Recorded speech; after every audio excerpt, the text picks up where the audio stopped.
morning, everyone. This is Doug. This is an episode about the pagan Easter topic, but with a little different background than we gave before. In other words, we're going to fill in a little bit of the blanks. What was going on in Britain at the time the word Easter was first being used in the church in the country, likely. So we're going to learn from this article. The Pagan Rebellion, Christianity's near death in Anglo-Saxon England, came very quickly after it was first adopted or begun to be adopted around 597 AD, and it was almost wiped out. And it came about by a king being converted, and then the Pagan Rebellion happened at about 616 AD. So this was a very obviously not a certain time, and so you can understand and see that in this time period, Christianity being likely spiritually weak, compromised itself and went along and let's just keep calling Easter Easter and not use the right word for Passover that everybody else does throughout Christendom. We won't do that. Even the Greek church is using Pascha, the word for Passover in Greek, from the Hebrew word Pesach. So let me just read this title here. The Pagan Easter, the same name that was given for Passover in the British Christianity, was only operative sometime after 597 AD when the first king converted into Christianity.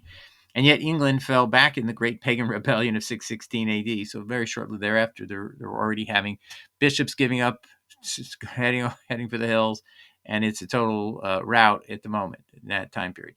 And then we're going to see 725 is when Bede tells us where the origins of Easter came as a worship day in paganism and then in Christianity in that early time period. And he's 725.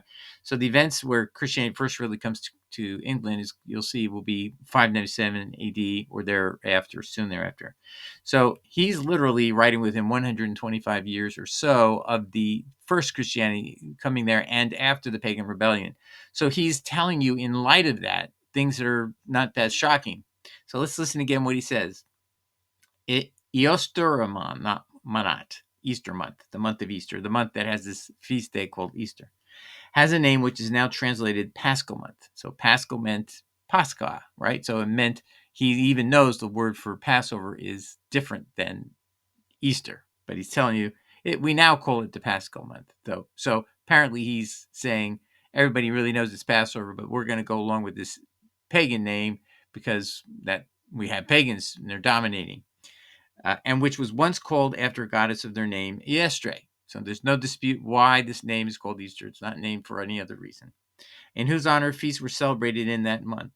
Now they designate that Paschal, that Passover season, by her name. He's not hiding the fact that it's truly Passover, and yet we are using this name for this pagan goddess, calling the joys of the new rite by the time-honored name of the old observance, Easter.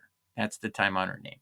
So there's no doubt what he's saying, but it's not as improbable as it sounds, because it's not a short time before that Christianity even penetrated this pagan land, and so they're very spiritually weak at this time, and that's why they're very compromising. That's why if Christianity was truly strong in the British or English-speaking countries, we should exert what our ancestors were too weak to do because they were spiritually dominated by paganism, and they were compromised, and they allowed themselves to be compromised. Not a good thing to do, but that's what they did. There's no doubt about it. Now, this is in a book called by Venerable Bede. He died in 735 AD, born in around 672 AD. And his book was called The Reckoning of Time. So, and this page 54, and here's the publication issues here. Liverpool University Press. So if you want to look it up, you can buy it online. Now, here's the beginning of this article. And again, the article title is The Pagan Rebellion, Christianity's Near Death in Anglo-Saxon England. So let's learn this history.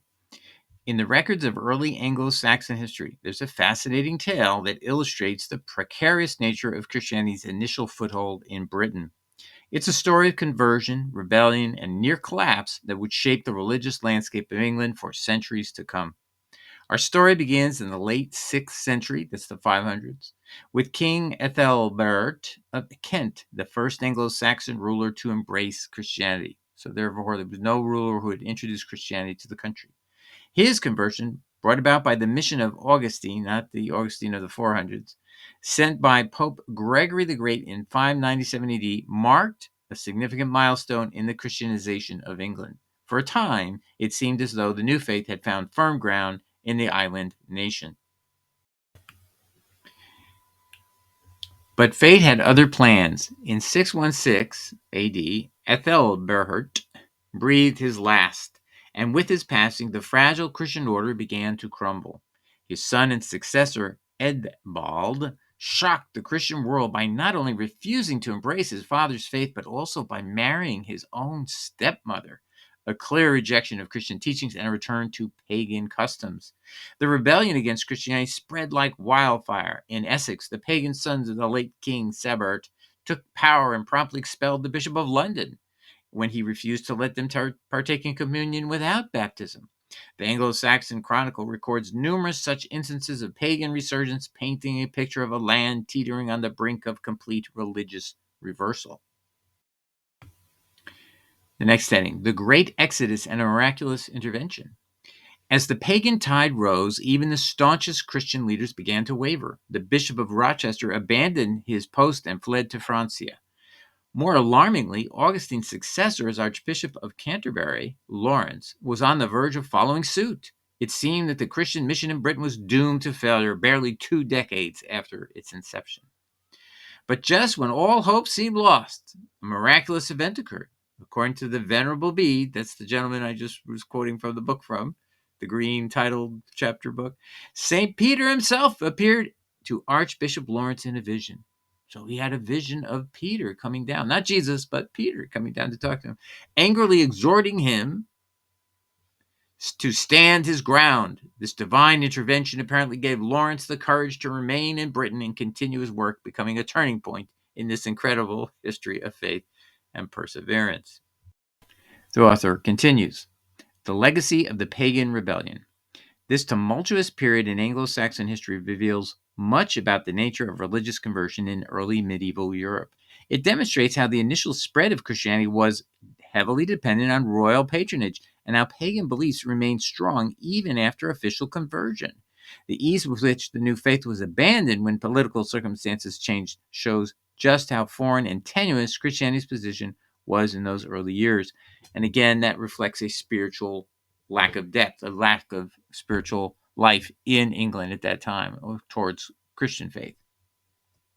So again, the reason I'm pointing this out is what could possibly explain how a country that's, quote, Christian today or used to be very Christian and had the King James Bible and all these things, how could it have been adopting a pagan date as Easter and renaming, Passover by the name of a goddess under paganism? How could that possibly happen? Well, you can see how it could happen because in that time period when it was between the 600 to the period of 725 when Bede dies. So somewhere in there, the day of Easter was adopted because Bede's talking about it in about no later than 725. So somewhere in there it happens, but you can see the country is propelled into paganism again, even after it had a short period of time where it was in ascendancy because one ruler had come out and turned to Christianity.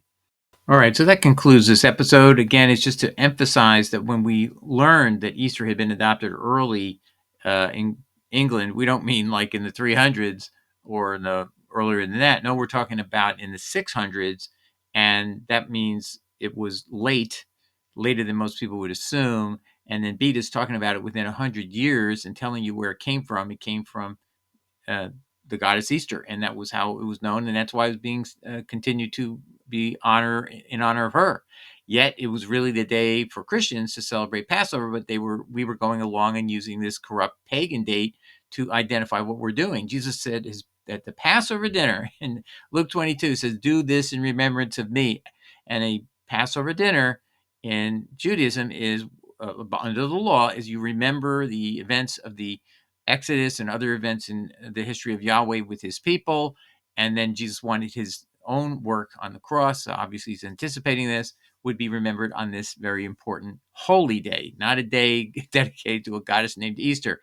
So obviously, this has to be undone. Obviously, this has to be brought back to the correct date, or day, or name of the day, which is Passover, like every other European country has it.